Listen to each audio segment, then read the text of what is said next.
Our research did include a significant proportion of juniors and also parents of juniors, which we'll be conducting follow-up research with, but we know a little bit about them now. So how do they differ, or how are they similar? I mean, first, this is not surprising perhaps, but they are much more likely in February and March to be unsure of their preference for a public or a private institution, which means there's a real opportunity here to shape them. You have 23% of the juniors who don't really know what they want to do next year. However, their degree of concern about the economy, at least in February and March, was very similar to seniors, as you can see here, with 31% of the juniors saying they're extremely concerned, and 36% of the seniors at that time being extremely concerned. They will have had a whole year to think about this, and there's much more opportunity for it to shape their planning and decision-making than the seniors, who were right in the midst of their final selections of application schools. So what sort of implications does that have for next year's class? The juniors are also anticipating that their concerns will be very likely to influence their application choices to a similar degree to seniors, with 45% of juniors saying they expect that the influence will be somewhat and then greatly by 14% of the juniors. Again, very similar to the seniors. How will this impact their planning over the next year? Their college priorities are very similar. There's characteristics that we asked the seniors to rate for importance. We also asked the juniors to rate them for importance, and that I went over before with academics and value, also very, very important to these juniors. They are also planning to apply to more schools. You can see with the juniors, at least in February or March, they were planning to apply to an average of 4.8, so 5 schools. Seniors, on the other hand, said 4, so a whole another school. So what does that mean for institutional strategy? On the other hand, a higher proportion of the juniors did feel strongly that they will be unlikely to be able to afford a private college education. If you look all the way to the right, 37% of the juniors compared to 30% of the seniors strongly agreed with this particular statement. Are you anxious, Mary and Jim, at your institutions about next year perhaps being more, providing more evidence of the things we were most concerned about this year?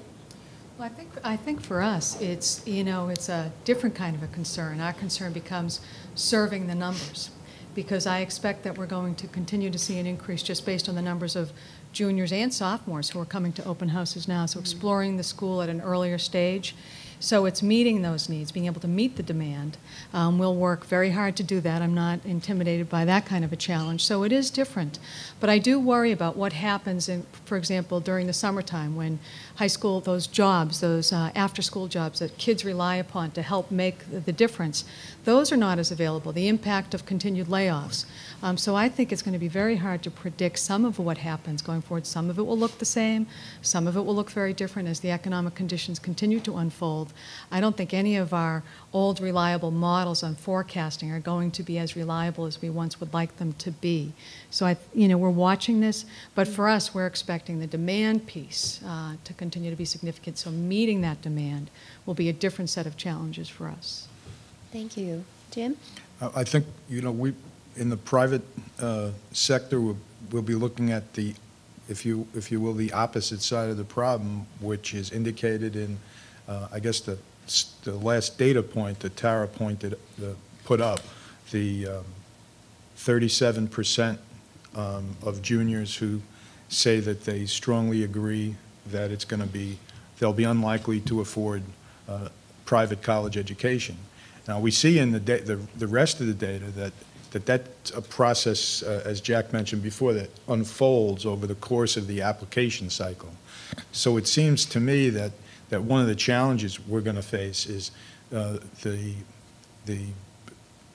decision-making pattern that typically occurs versus something that may be settling into the population, which is a perception about affordability that we're going to have to then overcome. So that's one of the most important data points that I took away from this, is that this education recruitment effort for us has to start now, or probably should have started a couple months ago. There are 8,000 juniors in our sample. in a way, what we've been looking at is a panel with the seniors. That is, we've gone back to the same group. Presumably, the first set of questions educated them a little bit, and that the Heisenberg effect changed the answers from a normal group. I've done enough political work in a former life to know how panels work in predicting outcomes of elections, presidential elections. What we're going to be doing with those 8,000 students over the next many months is getting back to them frequently and posing strategy questions that might relate to needs of individual clients, but also policy questions that might relate to needs of our country. How do we do a better job of providing information that will help particularly lower income students and families to make better decisions? And we will be posing questions, and maybe you folks can help us frame some of those questions over many cycles. Mark, you've mentioned that there was an increase in the need for professional judgment among financial aid leaders and administrators. Jim mentioned that as well, so part of the process. There will be more specific indications of many economic shifts in next year's pool than we could see through the normal process anyway in this year's pool. Do you have any insights for these folks about that? Well, I think that we are definitely in a period of unprecedented economic disruption. And we're probably going to see a peak in unemployment rates end of this year, beginning of next year. And even if nothing changes, it's still there. It's a lagging indicator, so it's in terms of the impact. People are laid off now. It's a cumulative effect.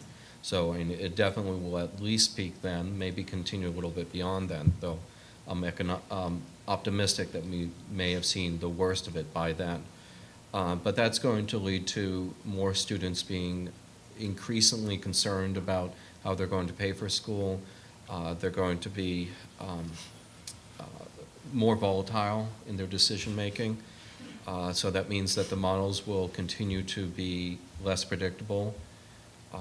And there are also going to be a lot of legislative and administration changes that will have a potential impact on how they pay for school. And proposals that are on the table right now include dramatic simplification of the free application for federal student aid. There are articles in the New York Times and USA Today and Wall Street Journal about that. The Obama administration has proposed 100% direct lending, so that students will get more of their money directly from the federal government than from private financial institutions. There'll be a new re-engineering the Perkins loan program that will increase the funding by a factor of 6. And hopefully the Pell Grant will be made into a true entitlement so that they have more certainty about money being there in the future and that it will increase at 1% over the inflation rate. So, a lot of moving cross currents, so it's very, I think the thing everybody can agree on is that there's going to be a lot harder to predict what's going to happen than in the past. Absolutely. I don't know how many times this year I've said it this way, always in more private settings. We're riding a tiger, aren't we? And that tiger is still running, for sure.